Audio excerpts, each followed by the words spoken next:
Good morning from Cricklewood in London, from the back garden of my friends Richard and Kelly. Just a really short dance today because I have to get a train back to London, and the times are particularly close to sunrise. So this is where I was today, under an umbrella. Hello! Under an umbrella. Good morning, good morning. It's a bit of a rainy one today.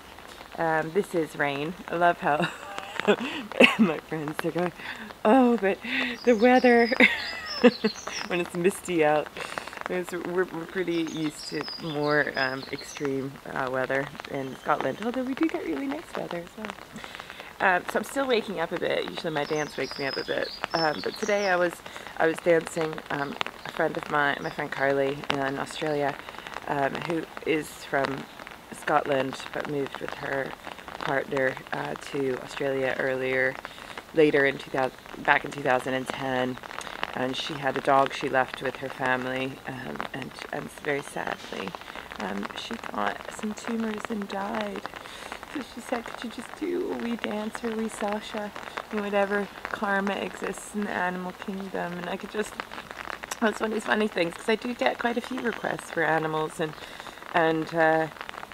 it's such an extraordinary thing, I find, because the love and the connection is absolutely true and real. And you think to yourself, or I think to myself, it's funny that though, because in different countries there are totally different rules and relationships to animals. You know, in China they eat dogs, and which just would fill us with horror.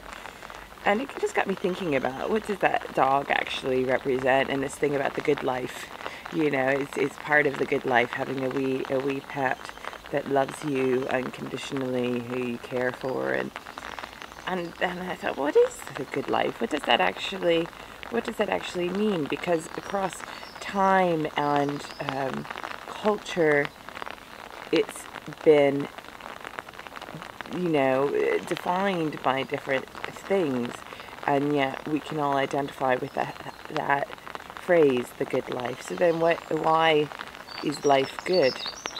And that's a question I'm still puzzling over, but I think it's worth reflection and consideration. And I've been staying the past 5 days here with Kelly and Richard, who are amazing hosts and generous and lovely. So I was dancing for them too, and for their continued happiness and well-being, and for the good life which they've shown to me this past week, just in how they are, which is perhaps the answer there. Which I really do think comes down to something about caring and compassion and love. And I was thinking about what came into my head was the life, liberty, and the pursuit of happiness, which is in the American Constitution. And I thought to myself, what does that actually mean? You know, within the context of things, people have come to associate that with a radical individualism, and it's become completely integrated into our idea of capitalism.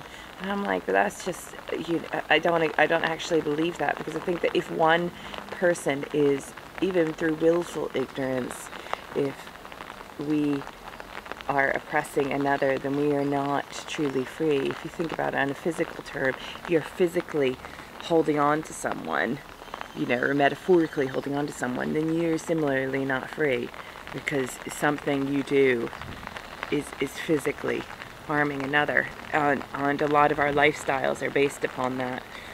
And there's so much going on in the world right now. So that's the big picture, you know. But for me, I believe that our individual focus on being compassionate and loving in each moment, and not holding on to any badness in ourselves, I suppose, is one way to begin that shift. And to make choices that increase other people's freedoms. I think is another thing. So anyway, I'm gonna go finish packing my suitcase and get on my train and back to the beach. I hope you have a really good day, and I'll see you in Glasgow tomorrow. I'll be dancing in Pollock Shields. Take care. Bye. Wet.